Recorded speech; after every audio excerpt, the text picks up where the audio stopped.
Con los coches eléctricos tenemos un problema, o más bien una confusión. ¿De qué estás hablando, Jimmy? Bueno, tranquilo, que aún no ha empezado el vídeo, pero la cosa es bastante curiosa. Quiero saludar a Gus. Es la nueva mascota del canal. Sabéis que mis vídeos son un poco técnicos, a la vez que divertidos, porque si no, no pondría este meme o este meme.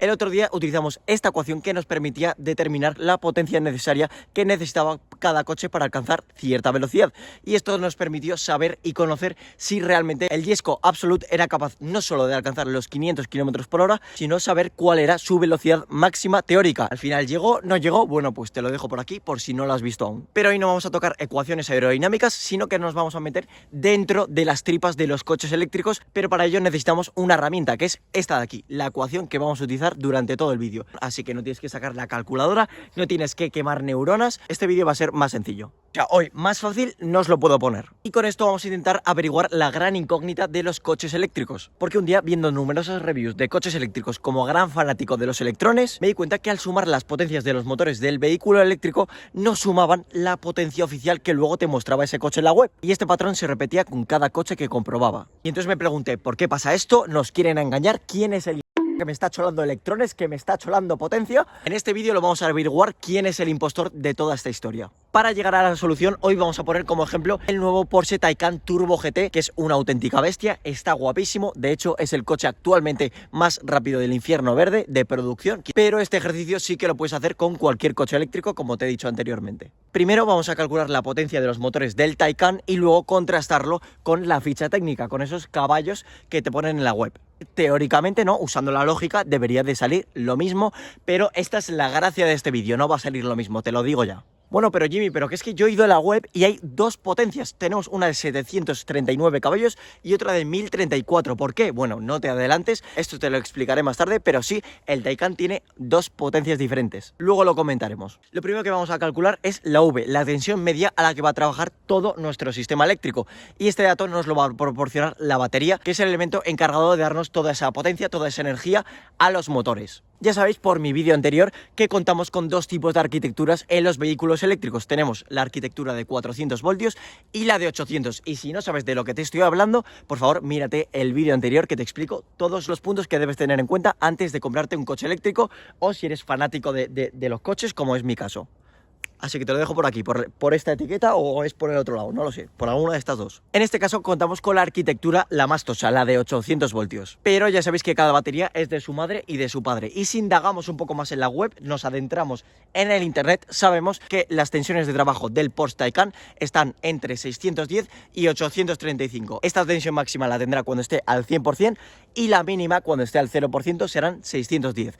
Entonces, para calcular esta tensión media, lo que hacemos es la media de estos dos valores. Nos va a salir una tensión de 720 voltios, que es la tensión que vamos a utilizar para el cálculo de la potencia de los motores. Y ahora nos falta la otra parte de la ecuación, la corriente máxima que puede absorber cada motor eléctrico. Porque sí, en este caso contamos con dos motores eléctricos, uno en el eje delantero y otro en el eje trasero, para realizar esa tracción a las cuatro ruedas y salir escopeteados. Oye Jimmy, pero es que el Tesla Model S Play tiene tres motores. Bueno, nos da igual, porque aquí también tenemos 1000 caballotes. A los de Porsche les da igual. Aquí también tenemos 1000 ponis y con un motor menos. Y por lo que os he dicho ahora mismo, os podéis hacer una idea de la cantidad de potencia que tendrán estos dos motores eléctricos. Se codea con el Tesla Model S Play, tiene la misma potencia, pero con un motor menos.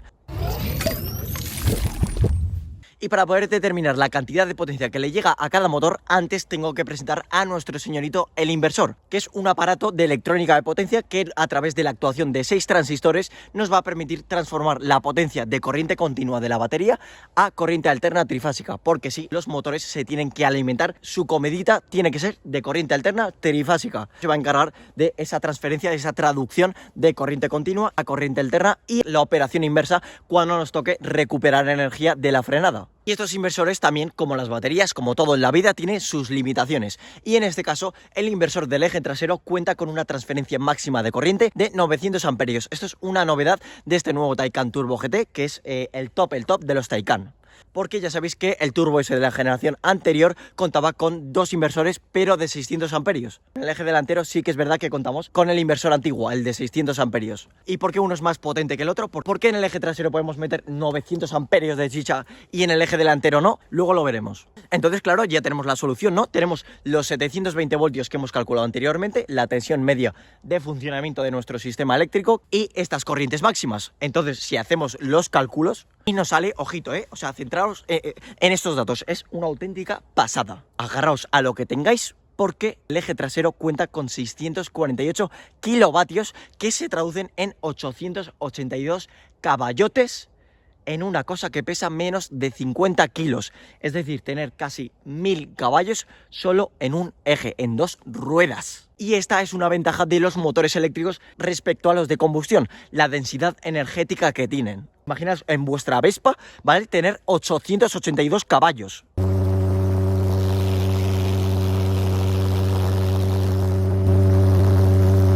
Y en el eje delantero, con esos 600 amperios, nos salen 588 caballos, que tampoco es poco. Por lo que acá la solución, si sumamos estas dos potencias, las del eje delantero y las del eje trasero, nos sale una potencia total de 1470 caballos.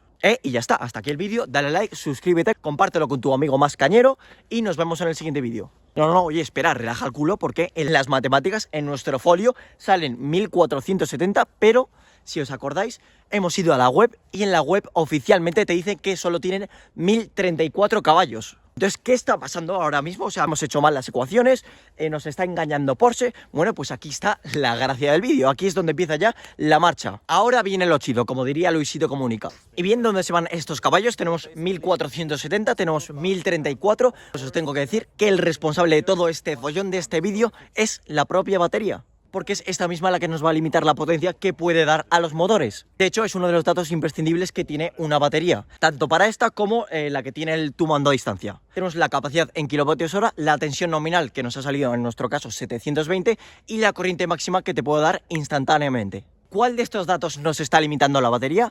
Es la tensión que a medida que consumimos la energía baja, es la capacidad, es la corriente máxima. ¿Cuál de estas tres nos está cholando caballos?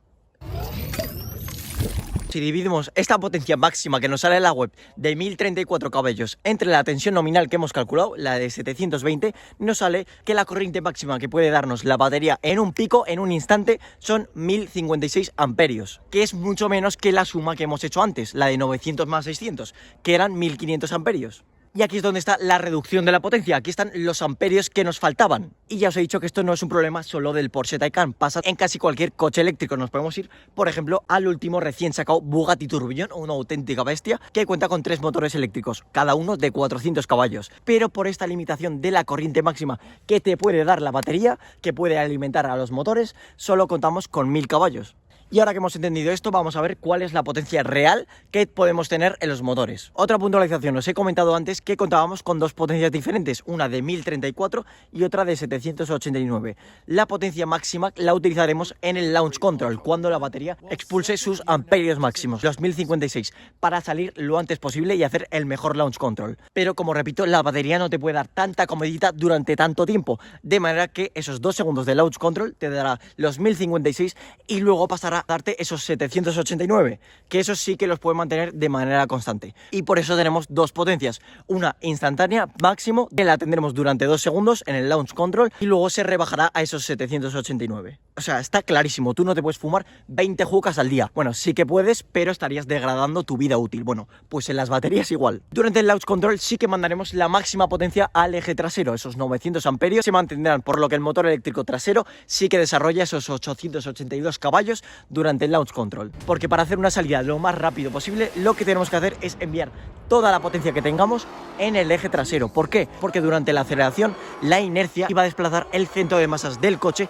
hacia atrás, por lo que a medida que aceleremos más, el centro de masas se va a ir desplazando al eje trasero, teniendo este más peso que el eje delantero, por lo que si enviamos más potencia al eje que tiene más grip, saldremos antes. Y esta es una de las razones por las que los coches de tracción delantera les cuesta más salir que los de tracción trasera. En el eje trasero contamos con esos 882 caballos y el resto, los 152, van al eje delantero. Esto durante el launch control. Luego habrá situaciones en las que necesitamos, por ejemplo, una potencia equilibrada en cada eje, por lo que tampoco podemos determinar de manera exacta la potencia que tiene el motor delantero. Eso sí, tendrá más de 152 caballos. Así que nada, hasta aquí el vídeo. ¿Qué hemos sacado de conclusión en este vídeo? Que el factor limitante de potencia en un coche eléctrico no es el motor, no son los inversores, sino que es la batería, que es al fin y al cabo el componente que nos va a dar de comer a los motores. Es el componente que nos va a fijar la limitación de potencia. Si queréis saber más sobre los coches eléctricos, tengo un vídeo justo el anterior que explicó cada uno de los puntos determinantes sobre los coches eléctricos, tanto si te lo quieres comprar